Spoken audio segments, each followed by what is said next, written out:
Bismillahirrahmanirrahim. Assalamualaikum warahmatullahi wabarakatuh.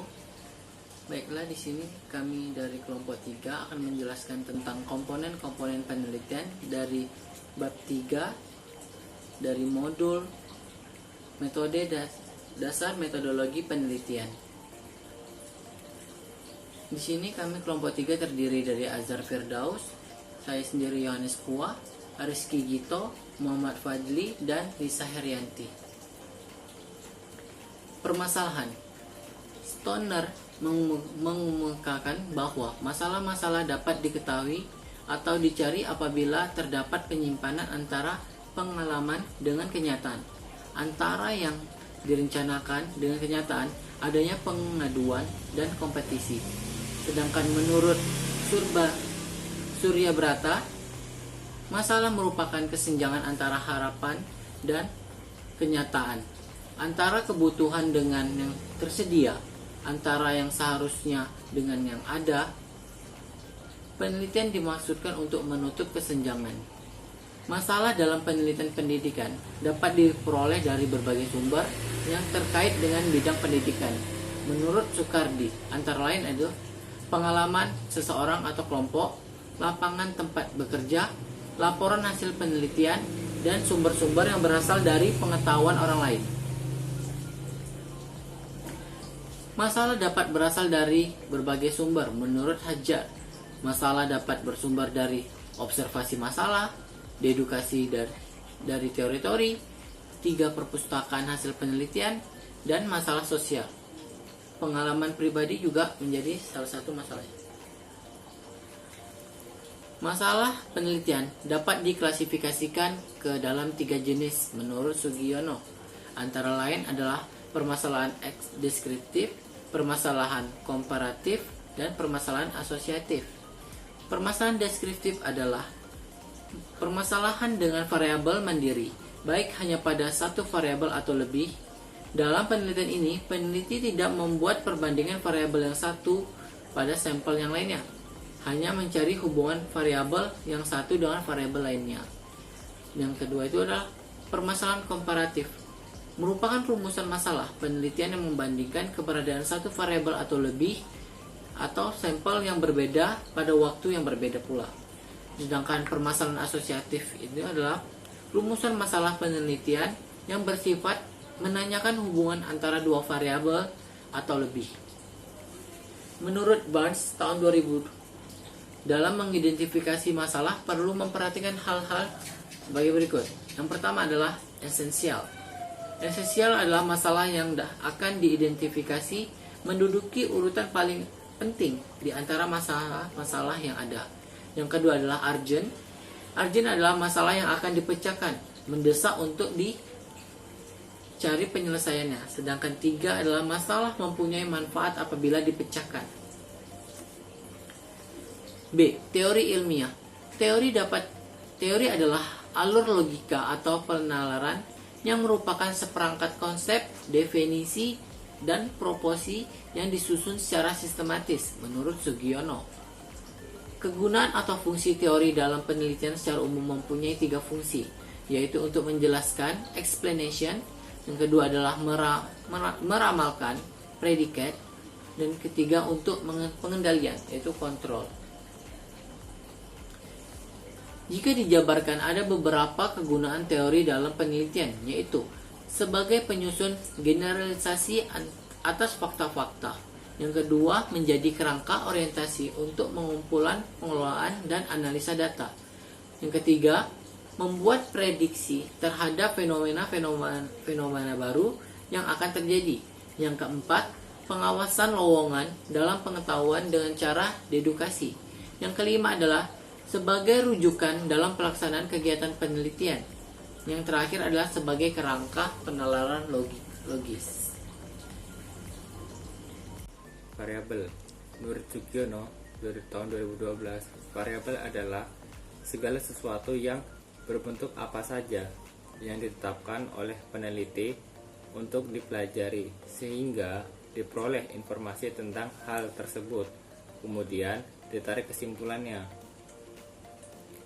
Terdapat 3 pengelompokan variabel, yang sangat penting dan mendapatkan penekanan. Menurut Kingler tahun 2006 antara lain: pertama, variabel bebas dan variabel terikat. Variabel bebas adalah variabel yang mempengaruhi atau yang menjadi sebab perubahannya atau timbulnya variabel terikat.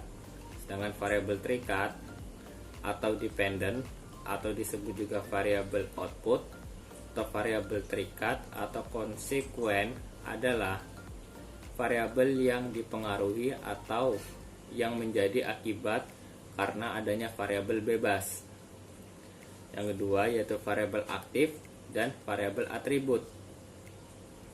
Variabel aktif adalah variabel bebas yang dimanipulasi. Suatu variabel yang dimanipulasikan merupakan variabel aktif. Variabel atribut adalah yang tidak dapat dimanipulasikan, atau dengan kata lain, variabel yang melekat dan merupakan ciri dari subjek penelitian tersebut. Ketiga yaitu variabel kontinu dan variabel kategori. Nah, sebuah variabel kontinu memiliki sehimpunan harga yang teratur dalam suatu cakupan atau range tertentu. Variabel kategori, variabel yang berkaitan dengan suatu jenis pengukuran yang dinamakan pengukuran nominal. Terakhir yaitu ada kegunaan variabel terbagi menjadi 3 antara lain yaitu: pertama, untuk mempersiapkan alat dan metode pengumpulan data. Yang kedua yaitu untuk mempersiapkan metode analisis atau pengolahan data. Yang ketiga yaitu untuk pengujian hipotesis.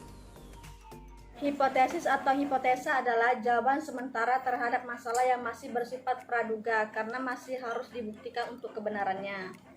Nah, adapun fungsi penting hipotesis di dalam suatu penelitian. Yang pertama untuk menguji teori, yang kedua mendorong munculnya teori, yang ketiga menerapkan fenomena sosial, yang keempat sebagai pedoman untuk mengarahkan penelitian, dan yang terakhir memberikan kerangka untuk menyusun kesimpulan akan dihasilkan. Nah, selanjutnya tahapan-tahapan pembentukan hipotesis. Yang pertama penentuan masalah, yang kedua hipotesis pendahuluan atau hipotesis preliminar, yang ketiga pengumpulan fakta, yang keempat formulasi hipotesa, yang kelima pengujian hipotesa, dan yang terakhir ada aplikasi atau penerapan. Populasi dan sampel. Populasi adalah merupakan wilayah generalisasi yang terdiri dari objek atau subjek yang dimiliki kuantitas dan karakteristik tertentu yang ditetapkan oleh peneliti untuk dipelajari dan kemudian ditarik kesimpulannya. Kemudian sampel adalah sebagian dari jumlah dan karakteristik yang dimiliki oleh populasi tersebut, ataupun bagian kecil dari anggota populasi yang diambil menurut prosedur tertentu sehingga dapat mewakili populasinya. Lanjut, teknik sampling. Teknik sampling ada 2, yaitu probability sampling dan non-probability sampling. Probability sampling adalah suatu teknik sampling yang memberikan peluang atau kesempatan yang sama bagi setiap unsur anggota populasi untuk dipilih menjadi anggota sampel. Dan non-probability sampling adalah teknik yang tidak memberikan peluang kesempatan sama bagi setiap unsur atau anggota populasi untuk dipilih menjadi sampel. Selanjutnya, data. Data adalah fakta empirik yang dikumpulkan oleh peneliti untuk kepentingan memecahkan masalah atau menjawab pertanyaan penelitian. Data bisa berwujud suatu keadaan gambar, suatu suara huruf, angka, matematika, bahasa, atau simbol-simbol lainnya yang bisa kita gunakan sebagai bahan untuk melihat lingkungan objek, kejadian, ataupun suatu konsep. Informasi merupakan hasil proses dari data yang ada atau bisa diartikan sebagai data yang mempunyai arti. Informasi akan membuka segala sesuatu yang belum diketahui. 1. data berdasarkan sumbernya dibagi dua. Pertama, data primer, data yang diperoleh atau dikumpulkan oleh peneliti secara langsung dari sumber datanya. Kedua, data sekunder, adalah data yang diperoleh atau dikumpulkan peneliti dari berbagai sumber yang telah ada peneliti sebagai tangan kedua. Yang kedua, data berdasarkan sifatnya dibagi menjadi dua. Data kualitatif adalah data yang berbentuk kata-kata, bukan dalam berbentuk angka. Kedua, data kuantitatif adalah data yang berbentuk angka atau bilangan. Berdasarkan proses atau cara untuk mendapatkan data kuantitatif dapat dikelompokkan dalam dua bentuk, yaitu sebagai berikut. Yang pertama, data distrik adalah data dalam bentuk angka atau bilangan yang diperoleh dengan cara membilang. 2. Data kontinum adalah data dalam bentuk angka atau bilangan yang diperoleh berdasarkan hasil pengukuran. Dibagi menjadi 4. 1. Data nominal. Data nominal sering disebut juga dapat dikategorikan yaitu data yang diperoleh melalui pengelompokan objek berdasarkan kategori tertentu. Yang kedua, data ordinal adalah data yang berasal dari suatu objek atau kategori yang telah disusun secara berjenjang menurut besarnya. 3. Data interval. Data hasil pengukuran yang dapat diurutkan atas dasar kriteria tertentu secara menunjukkan semua sifat yang dimiliki oleh data ordinal. Yang terakhir, data rasio adalah data yang menghimpun semua sifat yang dimiliki oleh data nominal, data ordinal, serta data interval. Baik, cukup sekian presentasi dari kelompok 3. Assalamualaikum warahmatullahi wabarakatuh.